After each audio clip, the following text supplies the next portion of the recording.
Herzlich willkommen zu einer neuen Ausgabe SI Talk Vancouver, Jänner 2020. Greg, Johnston hier, Carl Data. Und ich habe einen Conflict of Interest. Ich bin Shareholder. Greg, thank you to have time. And I said in my German introduction, I have a conflict of interest. I'm a shareholder. And I'm a happy shareholder. It's now I'm happy shareholder, I must say.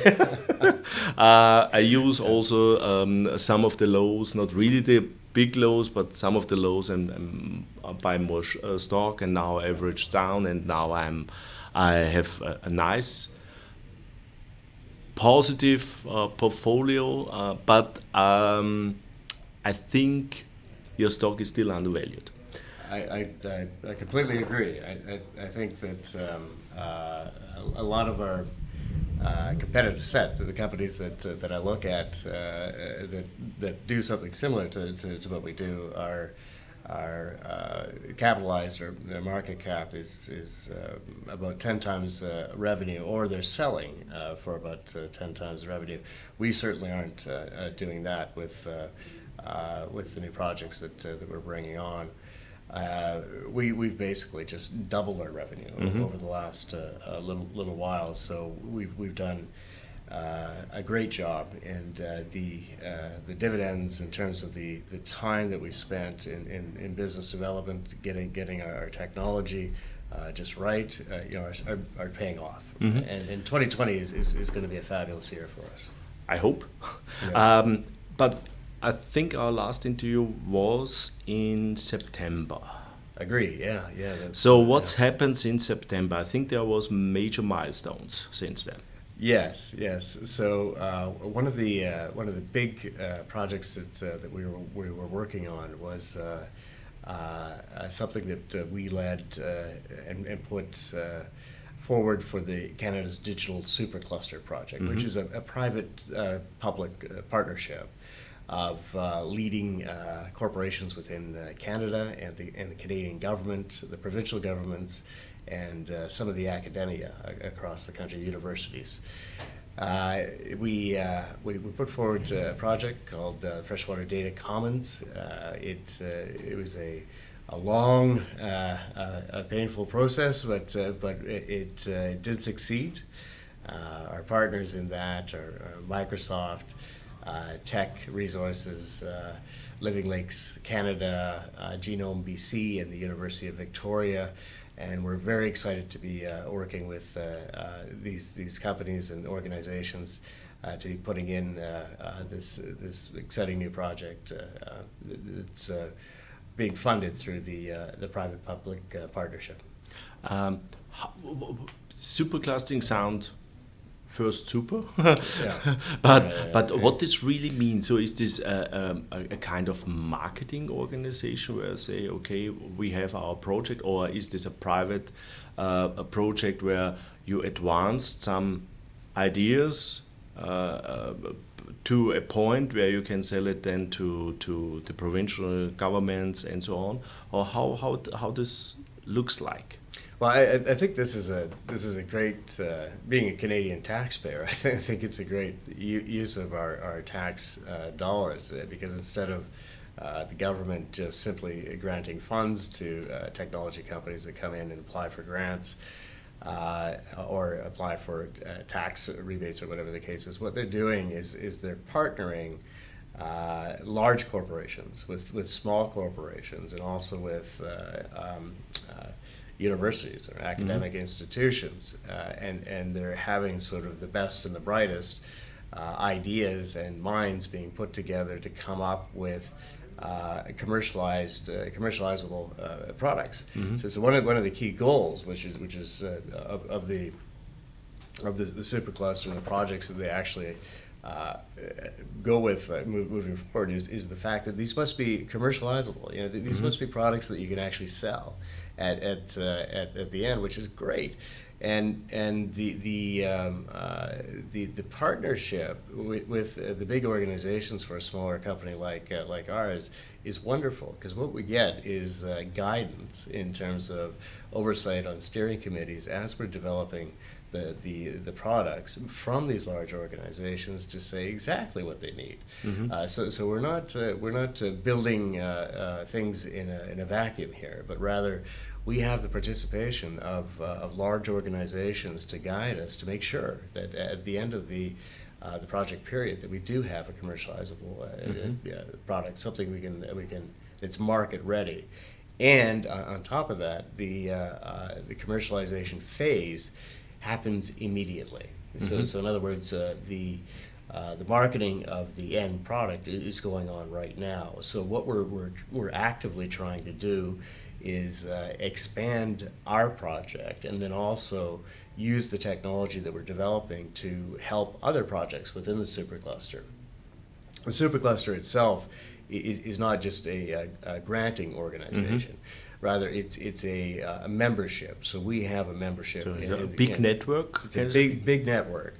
So we have a membership. We pay for a membership in the Canadian Digital Supercluster. We commit to doing an amount of work, or giving them money if we don't do the work. So there's skin in the game for everybody who's actually a part of this, and it's an ongoing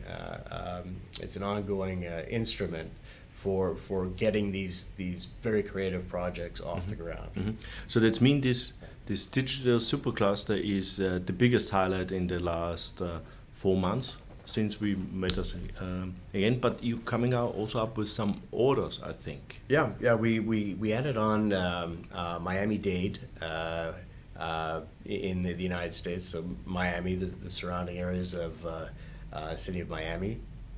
This is a really great contract for us, and it also, I think, will expand to many other counties and places within Florida, because Florida has, being a low-lying state and having a interesting topography in terms of sinkholes and things like that. It's actually perfect for our monitoring, environmental monitoring infrastructure, and they've actually even already put out a white paper, a case study as well, about using our technology in order to correct mathematical mistakes or engineering mistakes that were made before that limited different counties' ability to actually expand based on a perceived lack of water. And what they were able to do, and the engineering company that we're working with using our platform was able to come up with they were able to find that this was not the case. And so this is something you can't do with spreadsheets and all sorts of numbers. You need a very robust platform with the modeling and analytics capabilities of something that we, like Flowworks, that we offer, to be able to actually do this. And this was a big win for them, because what it means is they can expand their economic base, and so their tax revenues coming in from both expansion of business and public housing or housing. For you, when you win this kind of contract, is it also that every new contract what you win support the sales from the other one, then they show exactly that other countries use this too, so it makes easier then for the next sale? Yes. So we really up until just a little while ago, we really only had about maybe 3% of the water flow market in North America, and that's just one market we're looking at. But as we gain cities like Toronto, Dallas, Seattle, Washington, Los Angeles, Miami, of course, we're becoming what I hope and believe to be the de facto solution for solving these problems and putting these things in place. In fact, some of our clients are actually putting us right into their request for proposals. And so, in other words, we don't have to be a part of the reoccurring bid anymore. Rather, they're just using us, and the outside consultants, the engineering companies, have to use our platform. They have no other choice. I love it. And there's one bid that's in right now, and it's wonderful. It's for a big city in the United States. And we're on all three applications. So this is a wonderful thing. The city didn't mandate it, but all three engineering companies that are approaching this figured out that they actually needed us to check all the boxes of the actual contract. It's doesn't care which group is going or win the contract, you are on board. Win-win-win, yeah. Perfect. No matter who wins it, we'll be a part of it. Yeah. 2020. You say 2020 is a major year or important year. Mm-hmm. So what as we can expect as a shareholder from 2020? My hope is that you can expect a lot. As I said, I think right now we're still undervalued, and my job, my goal is to make sure that shareholders' equity is where it should be. Right. Mm-hmm. So in terms of liquidity and stock price. My goal is to constantly get that up and rising, and I think with the types of contracts that we're getting and the types of things that we have in our pipeline, these are very big opportunities, and they're just getting bigger, and so it may take us a little bit longer to the sale because of the sales cycle for mm-hmm. a lot of these industrial contracts, and because a lot of what we're doing is reasonably new, but once we get into this league where we're bidding on and getting these very, very large contracts, it means that our company revenues increase exponentially. So, mm-hmm. so it's a 2020. It looks like a great year for us. I've never been more positive about the company as I am now. Especially when you deal with governments or cities and so on, it always takes a longer process. Then it takes longer before they make the decision. Yeah. Coming back to contracts, when we now end of 2020, what do you expect? How many new contracts we will see? Or on the revenue side, what do you expect? Can you say something? I know it's a critical thing, and also what for me is interesting is only the government city side the only driver, or is other industry also a driver? The government's a big driver. Other industry is drivers. So mining. Oil and gas. There's a lot of other industries that we can service with our product. With government, they happen to be the best resource because they have all these infrastructure projects that need our application in place. But the one thing about the government contracts is they do take a lot of time. That's why we've diversified and looked at other verticals, and we've got firmly into mining now, and we're delivering products in that regard. We find that the sales cycle is much quicker, mm-hmm. and the solutions that we have save them a lot of time.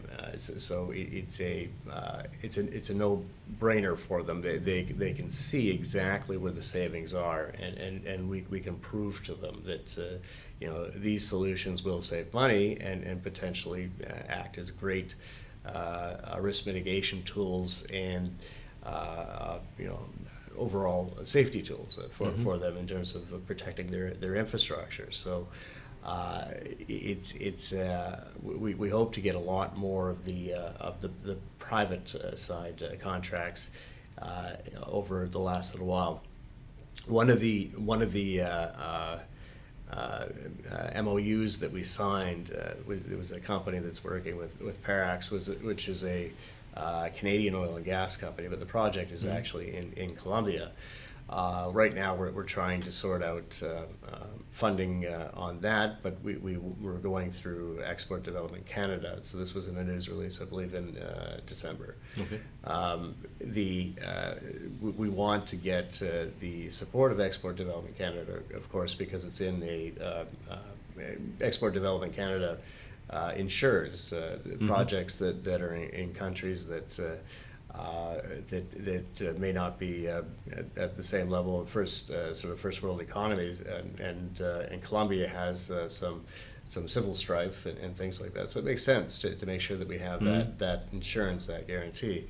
That project, though, is really a $1.2 million pilot project, and if it's successful, there's thousands of miles of pipeline that we can string our solution on. So it may turn into something that's a much larger contract, and we believe it will, because we believe that, well, obviously we firmly believe that our solution is the best one for the problem. Coming back to revenue, what you can expect 2020, and also cash flow positive, yes, no? Well, cash flow positive. We're sort of close to that now. Of course, I have to balance the desire to be cash flow positive with the desire to grow very quickly. And so the money the additional money funds that we're spending now are being redirected into business development, sales, and marketing. In terms of being cash flow positive, we're projected to be cash flow positive very soon right now, but once again that's impacted by how much we want to grow, and I think right now the most important thing for our company is growth, and so I'm trying to make sure that we don't choke off our business development people and give them as much as they need to actually make these inroads, because really now is the time for us to really grow quickly. So to say in short way, growth is more important than profit? Growth is absolutely more important than profit. There's no reason why right now we can't grow extremely quickly, and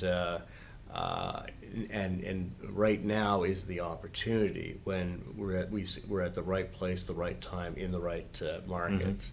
So I'm not content with just sitting back and getting to break even and being happy with that, because if we do that, we run the risk, of course, of other companies coming up and taking a market share away from us.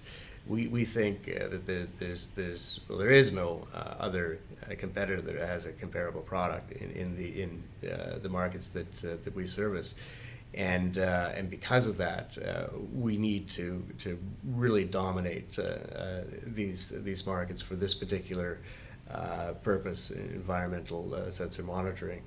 And we need to do it quickly, so we have a dominant position in the marketplace. Understandable. Great. Thank you for the update. Next time when I come over, hopefully we can talk about new contracts and hopefully multi-million-dollar contracts and all that. Yes. Perfekt. So, yeah. Ja, Update Carl Data. Das Wichtigste kommt vielleicht gleich mal, aber hat am Schluss gesagt, Growth ist wichtiger als Profit. Warum? Sie dominieren den Markt, sie haben ein Produkt, es gibt eigentlich keinen Konkurrenten, aber sie müssen den Markt trotzdem schnell erschließen, weil man weiß ja nie. Also so ist meine Interpretation.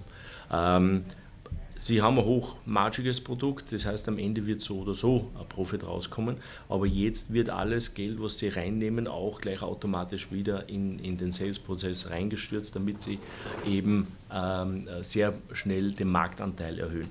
Sie haben super große Projekte gewonnen, er hat viele Namen, viele Städte erwähnt und ja, das schaut gut aus. Das Problem ist natürlich, wenn man mit so Städten oder Regionen arbeitet, der Verkaufsprozess ist extrem lang. Er hat gesagt, aber super ist natürlich, Sie haben sich jetzt schon eine Arbeit, also einen Stellenwert erarbeitet. Er hat gesagt, Sie sind gerade bei einer großen Stadt dran und da gibt es 3 Firmen, die quasi ein Ding eingereicht haben, ein Proposal eingereicht haben und Sie sind bei alle 3 dabei. Weiters ist auch so, dass viele Städte jetzt hergehen und sagen, die machen das sozusagen in der Ausschreibung schon, dass sie dort das Produkt reinschreiben, das heißt, sie sind so oder so dabei und dadurch eigentlich aus diesem Ausschreibungsprozess draußen, weil der was das gewinnt, muss ja ein System nutzen. Also extrem positiv, Sie haben sich da wirklich ein extrem gutes Produkt scheinbar gesichert oder gemacht, dass man so einen Stellenwert hat, das ist extrem schwierig zu erarbeiten.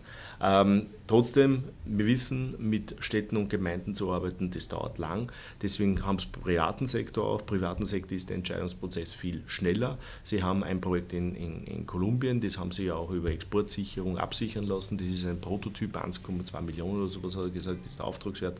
Und wenn das natürlich klappt, dann kriegen Sie auch viele andere, oder ist das ein Musterbeispiel oder Musterprojekt für viele andere, denn da gibt es ja, Tausende rundherum, die genau sowas brauchen könnten. Ich finde es nach wie vor extrem spannend. Die Aktie ist meines Erachtens extrem unterbewertet. Er sagt, normalerweise werden vergleichbare Unternehmen mit einem 10-fachen des Umsatzes gehandelt, sie werden mit einem 4-fachen des Umsatzes gehandelt oder wurden verkauft mit einem 10-fachen des Umsatzes. Und wie gesagt, sie werden mit dem 4-fachen des Umsatzes gehandelt.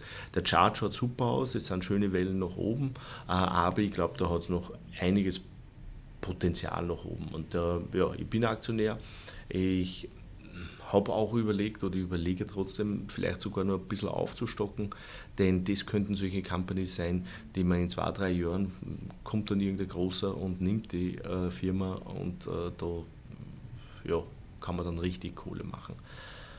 Spannende Sache, ich finde es echt interessant, schwierige Branche, weil es kaum vergleichbare Unternehmen gibt, dadurch ist der Aktienkurs natürlich auch gewissermaßen teilweise gehandicapt, aber das sollte uns als langfristig orientierten Anleger nicht wirklich hindern daran, dass man auch dementsprechend dabei ist. Das war es von Carl Data, Jänner 2020, Vancouver. Tschüss und Baba. Thank you. Thanks, Joe. Take care. You too.